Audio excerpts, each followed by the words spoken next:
I was sitting across from Lauren on our 5 year anniversary when he took out a velvet box and tossed it across the table. Look, I'm down to get married, but I need freedom to explore.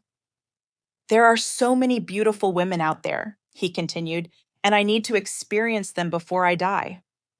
I stared at the Rolex on his wrist, his Gucci belt all paid for by me while he got his together. Here's what Lauren didn't know: I'd spent our entire relationship lying to him. See, Lauren was like medium ugly at best, and he has a micro PP. Yes, you heard me right. 0.5 in, but my love language is words of affirmation. So I spent 5 years telling him size doesn't matter. I made him feel like he was incredible when he really, really wasn't. And now he actually believed it. You know what? You're absolutely right, I said. His head snapped up. See, this is why I love you. You get it. He reached across and squeezed my hand, already looking at a woman walking past our table. This is going to be amazing for us. I smiled back. He had no idea what was coming.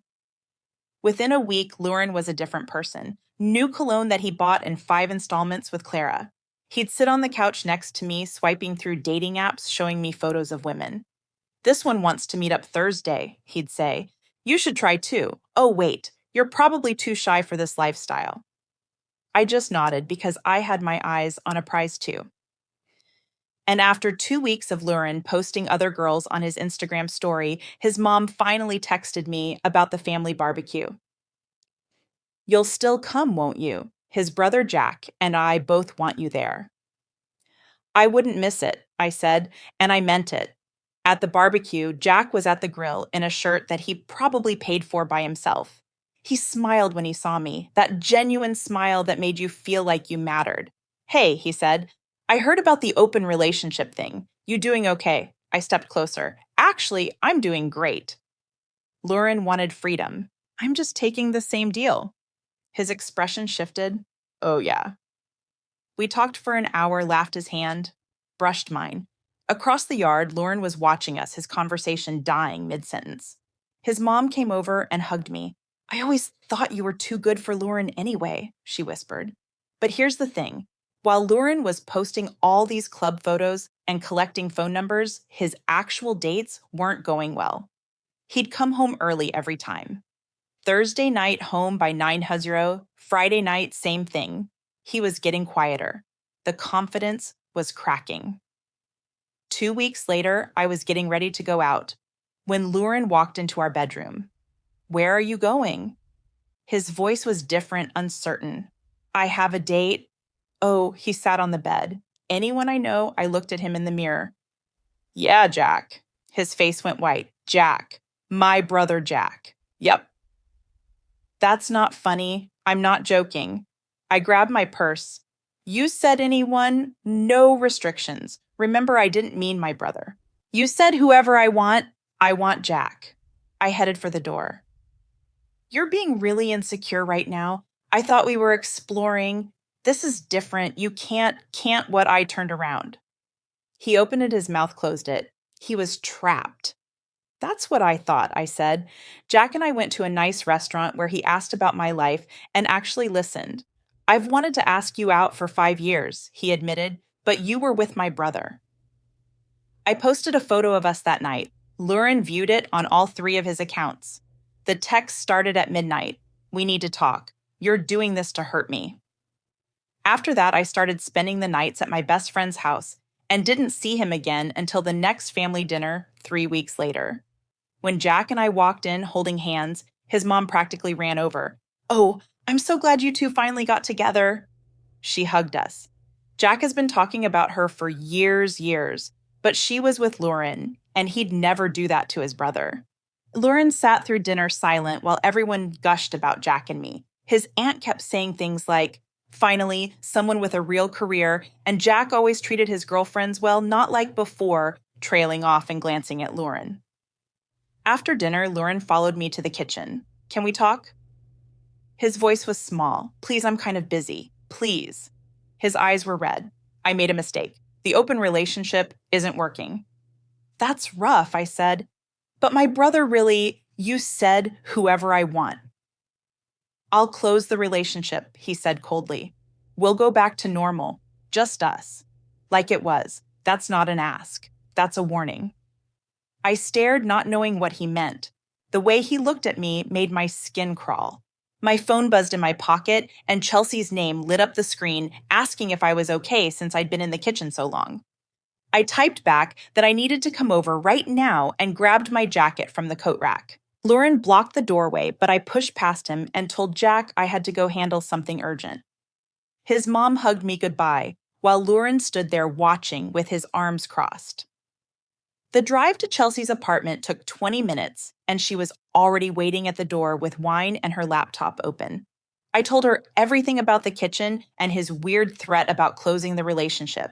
She started typing notes immediately and said we needed to document everything because that sounded like coercion. She pulled up a new document and had me repeat his exact words while she typed them with timestamps. We saved screenshots of all our text conversations from the past 3 weeks, including his messages about wanting an open relationship.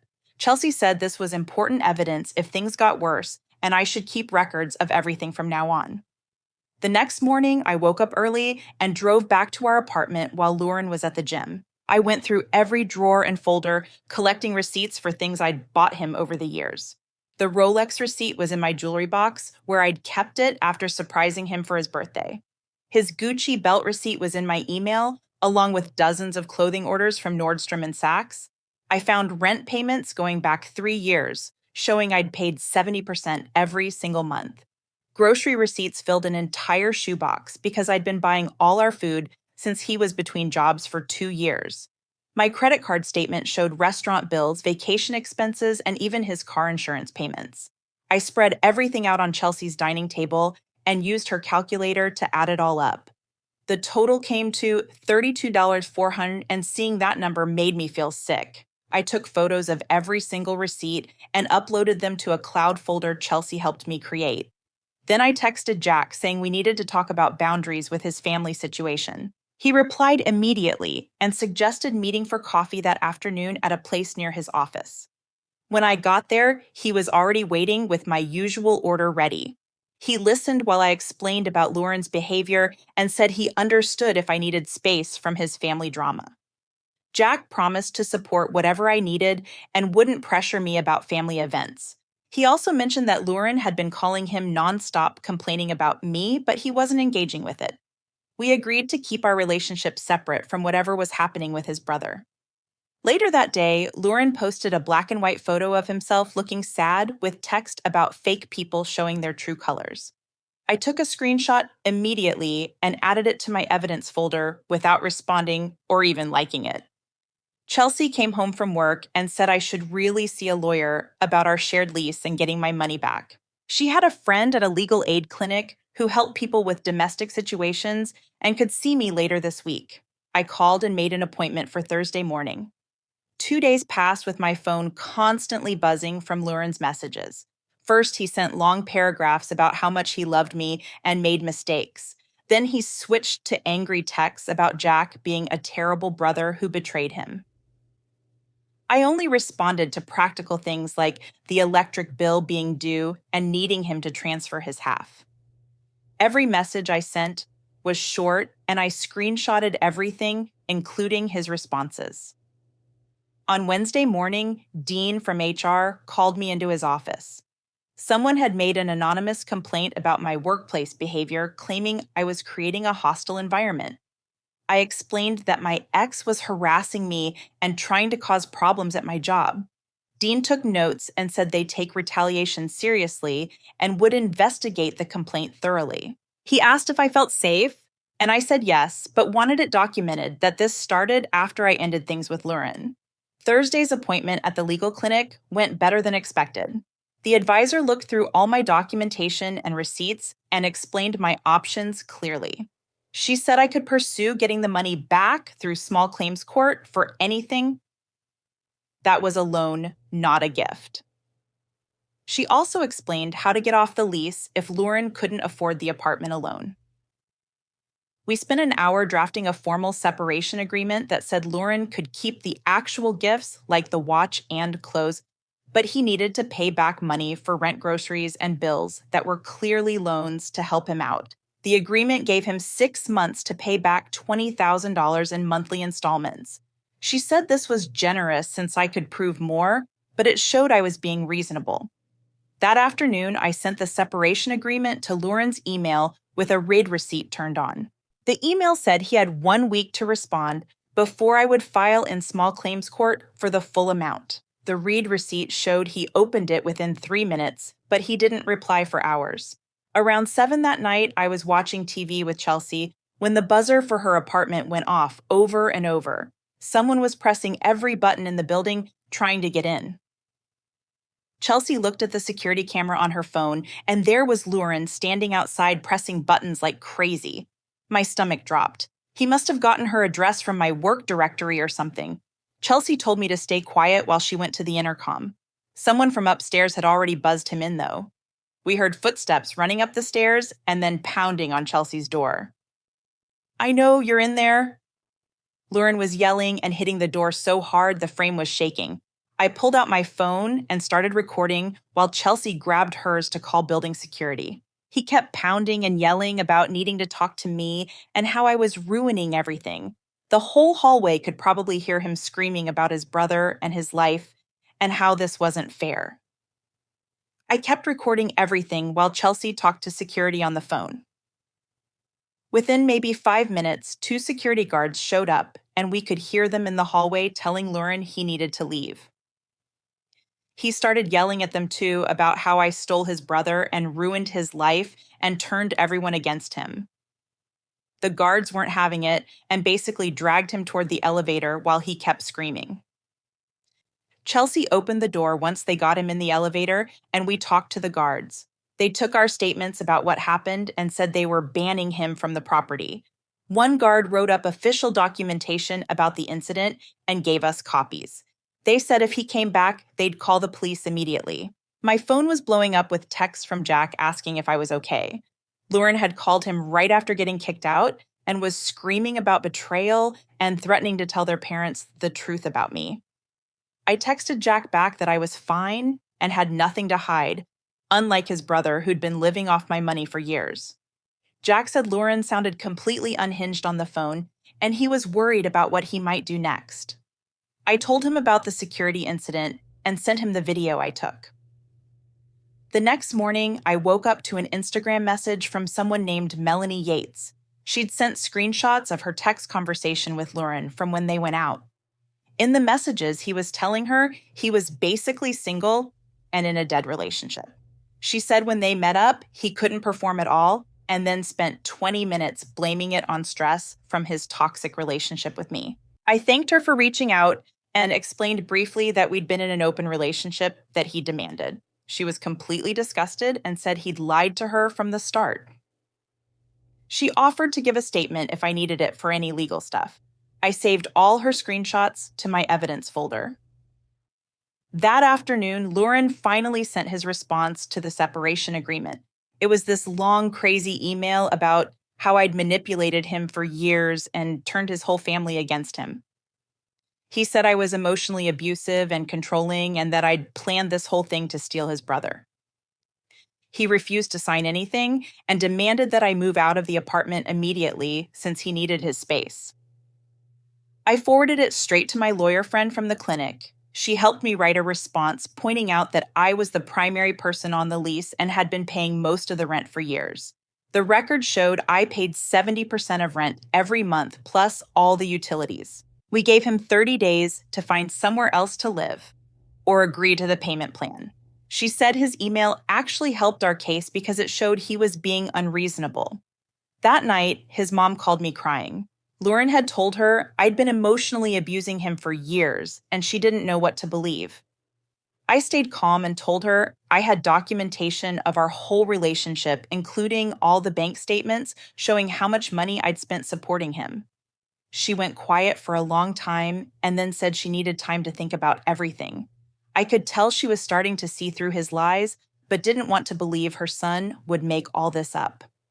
2 days later, I had my counseling appointment that I'd scheduled weeks ago. The therapist asked why I'd stayed so long with someone who didn't appreciate me, or contribute anything. We talked about my childhood and how my parents always made me feel like I had to earn love by taking care of people. She helped me see this pattern of needing to be needed and how Lauren had used that against me. It was hard to hear, but I knew she was right. The session helped me understand why I'd put up with so much for so long. Later that week, I started getting calls from Clara because Lauren's payments were bouncing. They had me listed as an emergency contact from when he'd signed up for all those payment plans. Every company he owed money to was calling me because his bank account was empty. I gave them his new phone number and went through the process of removing myself from all his accounts. It took hours to untangle myself from all his financial messes, but I needed to protect my credit. Each company confirmed they'd removed me and would only contact him going forward. That same night, Jack texted asking if I wanted to grab dinner at this small Italian place downtown. I met him there after work, and we sat in a corner booth away from the windows. He ordered us wine, and we talked about normal stuff at first, like his job and my promotion prospects. Then he got quiet and looked at me seriously. "We should probably talk about what this is," he said. I nodded and waited. He told me he'd watched Lauren treat me badly for years, but never knew how to say anything without overstepping. He admitted seeing me pay for everything while Lauren sat around made him angry, but it wasn't his place to interfere. We agreed to take things slow and not put labels on anything yet. The next morning, I woke up to 3 Instagram messages from women I didn't know. They'd all matched with Lauren on dating apps and wanted to share their experiences.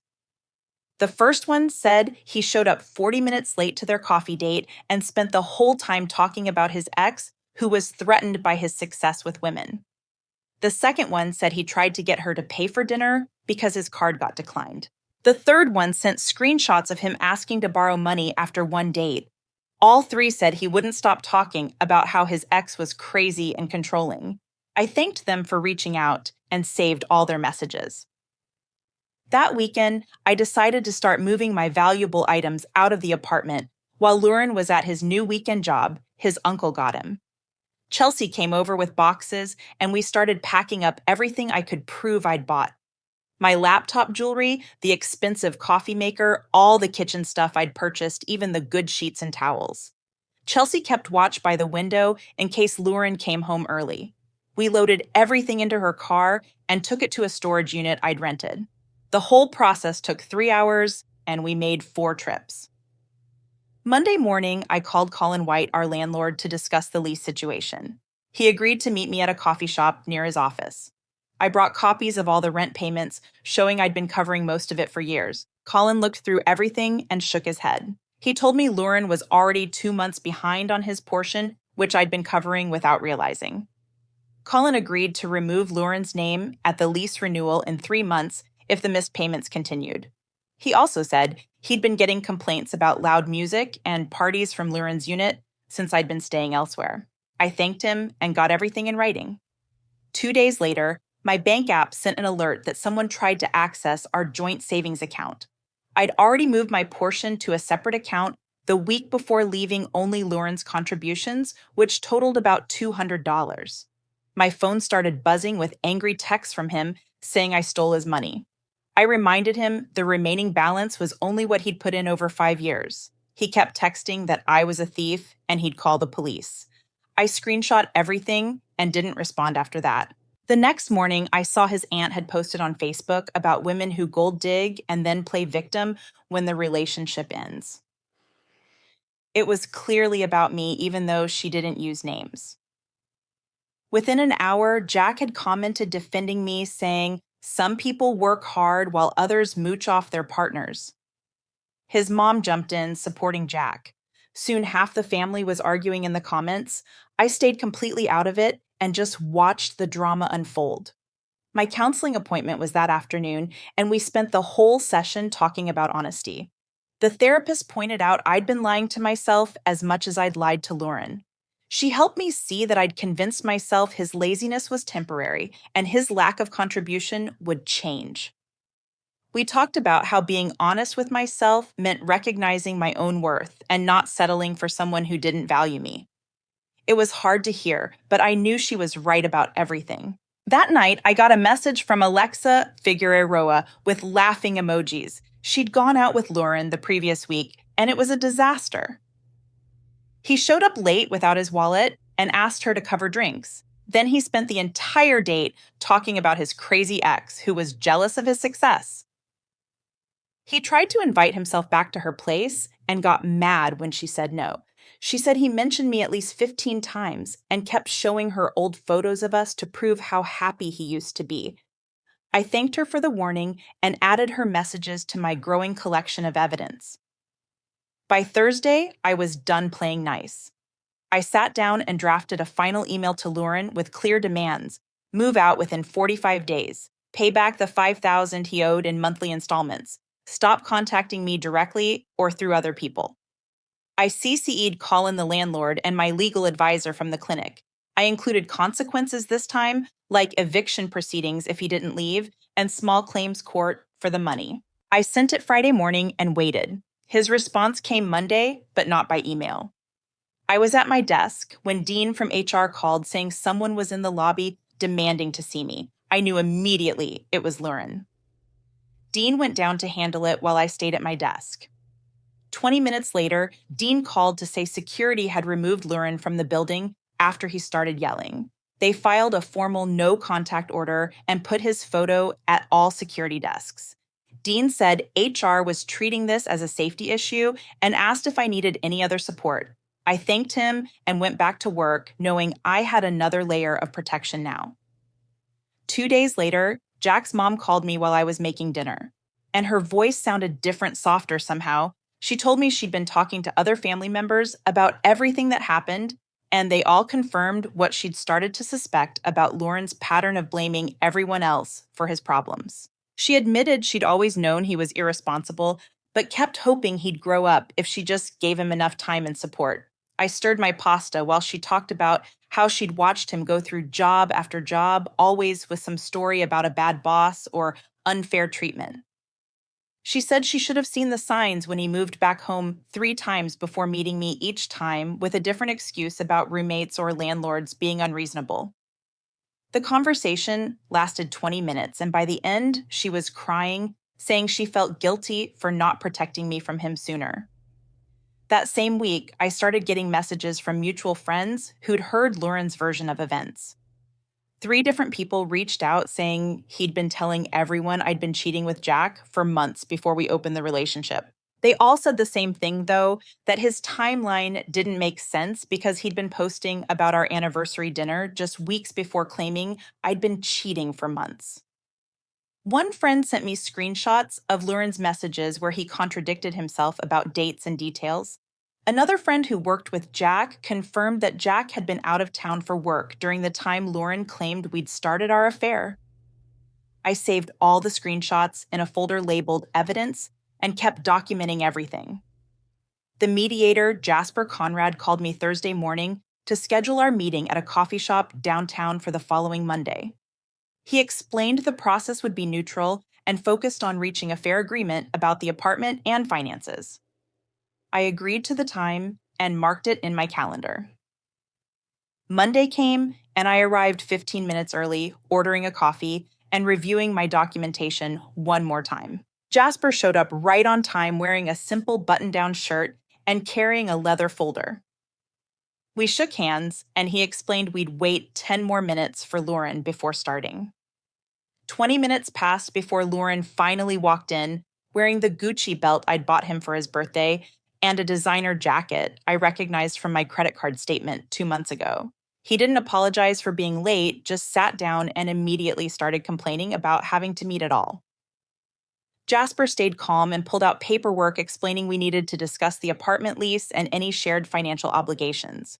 Lauren slumped in his chair and admitted he couldn't afford the apartment alone since the rent was $2,800 a month and his new job only paid him enough to cover maybe half that. He said he'd been trying to find a roommate, but nobody wanted to move in with the lease already in my name. Jasper took notes and suggested we work out a payment plan where Lauren would have 60 days to either find a way to take over the lease or vacate the apartment. Lauren's face got red, and he started arguing that 60 days wasn't enough time. But Jasper reminded him that was already generous, considering he hadn't paid rent in 2 months. I pulled out my folder and showed Jasper the documentation of Lauren showing up at my workplace and Chelsea's apartment building. I explained how security had to remove him from my office and how Chelsea's building had banned him from the property. Jasper wrote everything down in his notes, making sure to get specific dates and times. Lauren suddenly got quiet and stopped arguing, his eyes darting between me and Jasper like he was just realizing how much evidence I'd collected.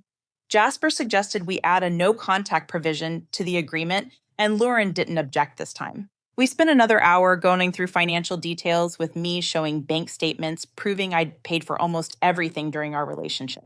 Jasper calculated that Lauren owed me close to $12,000, but suggested we settle for $5,000 in monthly installments to make it more realistic. I agreed because honestly, I just wanted this to be over and to have my freedom back without dealing with court proceedings that could drag on for months.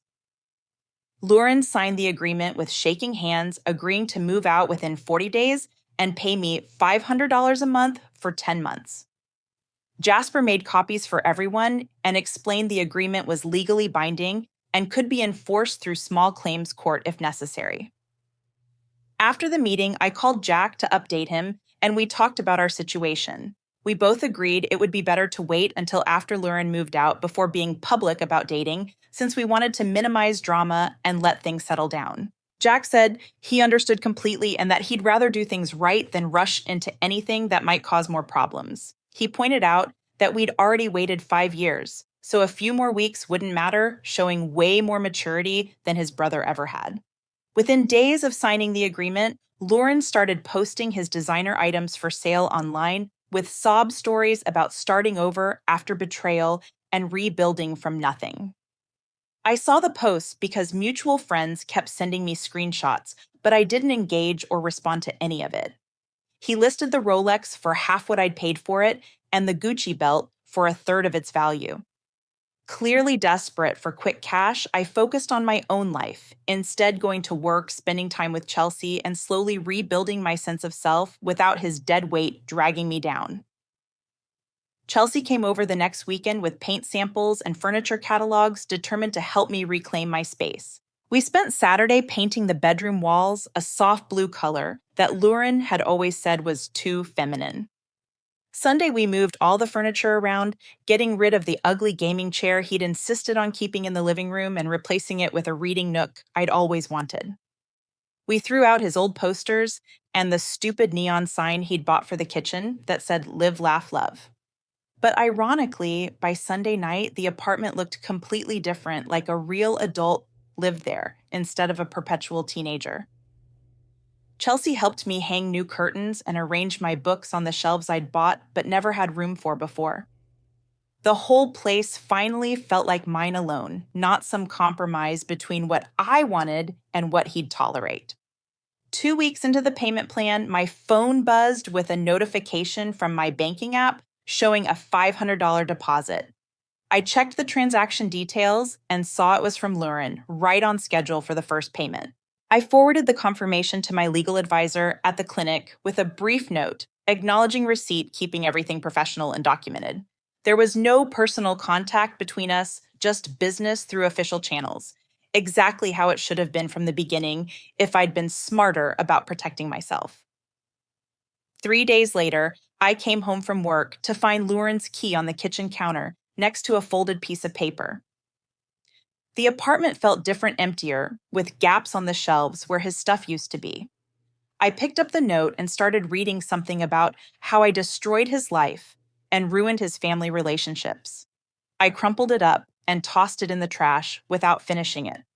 The locksmith arrived within an hour and changed all the locks while I packed up the few things he'd forgotten into a box.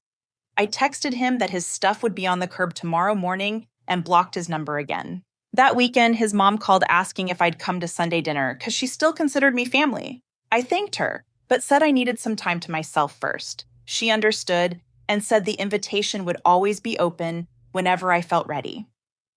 3 weeks passed, and I heard through mutual friends that Lauren had moved back in with his parents. Apparently, he was working at his uncle's construction company now and telling everyone he was taking time to find himself after our toxic relationship. People who knew the real story just rolled their eyes when they heard his version. Jack texted asking if I wanted to try that Italian place downtown we'd talked about.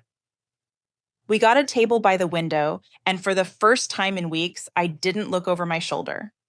He made me laugh telling stories about his coworkers and actually asked about my promotion at work.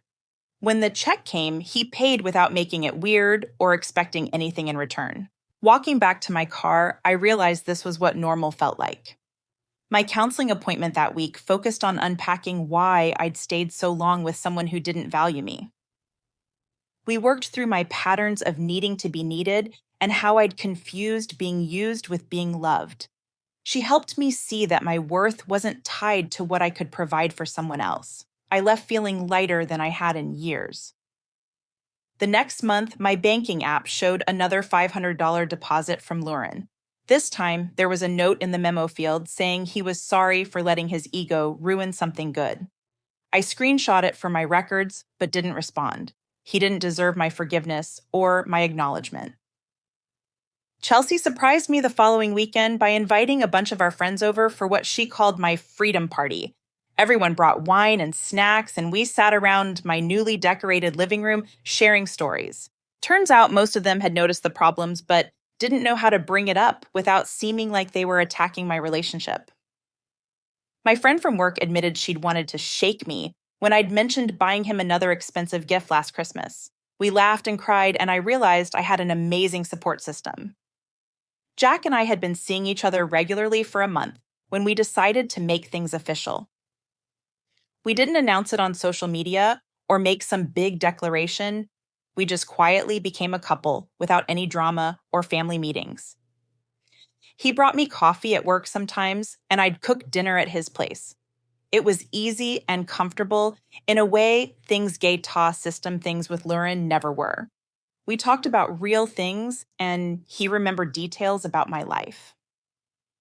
When I mentioned my dad's birthday was coming up, he suggested we visit together.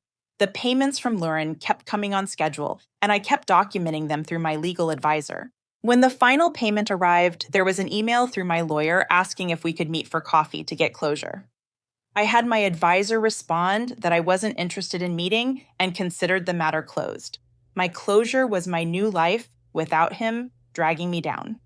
6 months after he'd moved out, I was at the grocery store picking up ingredients for dinner with Jack. I turned into the cereal aisle, and there was Lauren comparing generic brand prices with store brand. His designer clothes were gone, replaced with old jeans and a faded t-shirt. He looked up and saw me, his face going red. He started to say something about how I looked good and asked how I'd been. I politely said I was fine and needed to finish shopping. He stood there holding his basket of cheap groceries while I walked away, feeling nothing but relief. Jack was waiting in the next aisle, looking at pasta sauce, and smiled when he saw me. We finished shopping together, him making jokes about my weird obsession with specific olive oil brands. At checkout, he insisted on paying, even though it was my turn, saying he wanted to treat me. Driving home, I thought about how different everything was from a year ago. Back then, I was buying groceries for two while Lauren sat at home swiping through dating apps. Now, I had someone who contributed equally and actually appreciated what we had together. The apartment felt like home now, with my pictures on the walls and my books on every shelf. Chelsea had helped me paint the kitchen a soft yellow that made the whole space feel warm. Even my plants were thriving now that I had energy to take care of them. Work was going better too, since I wasn't stressed about money or dealing with Lauren's constant drama. Dean had mentioned another promotion might be coming up, and I actually felt ready for it this time.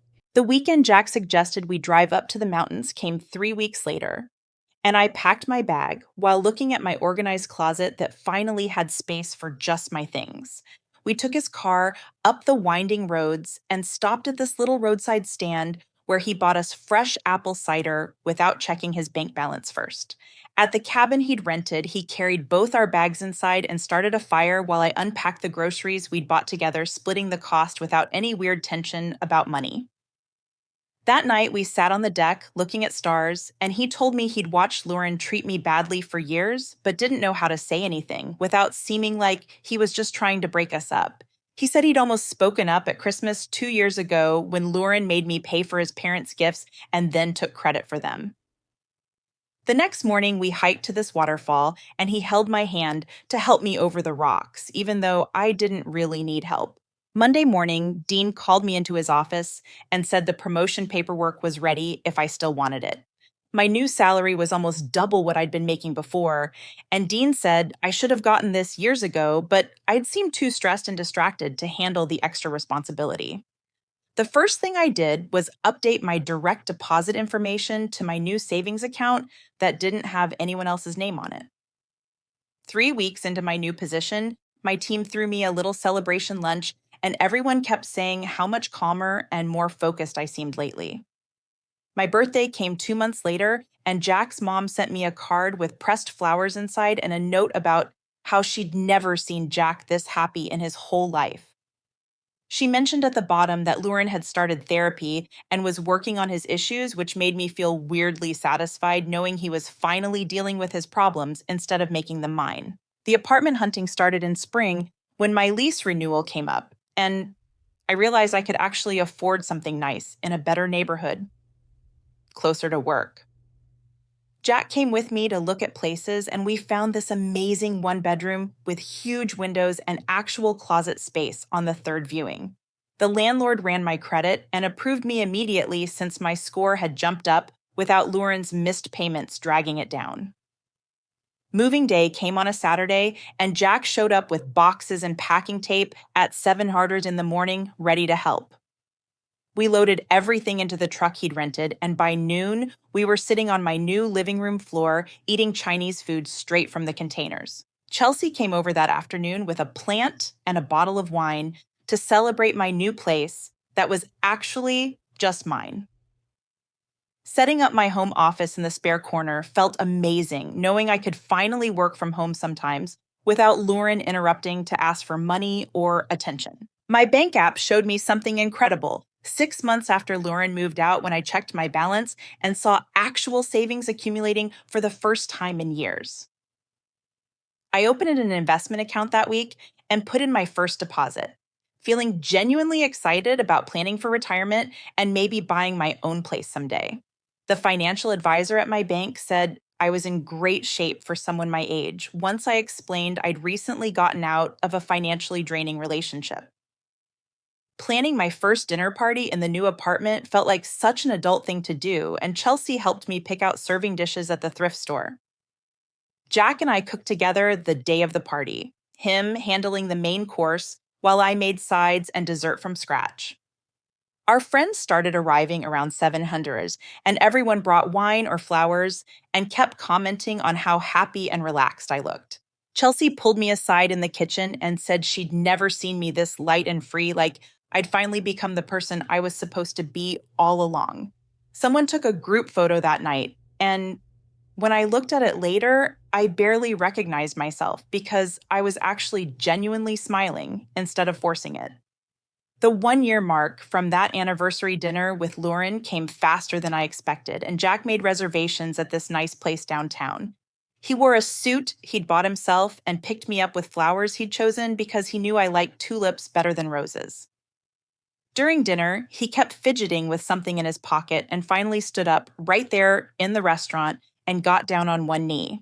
The ring he pulled out wasn't huge or flashy, but it was exactly my style, and he'd saved for it himself without putting it on credit or asking anyone for help.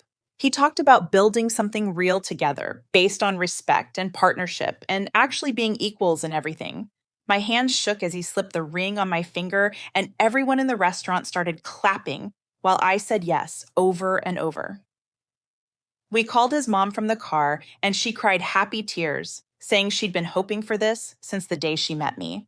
Looking at Jack driving us home, I realized this was what real love felt like, when it wasn't built on lies or financial dependence, but on genuine respect and honesty.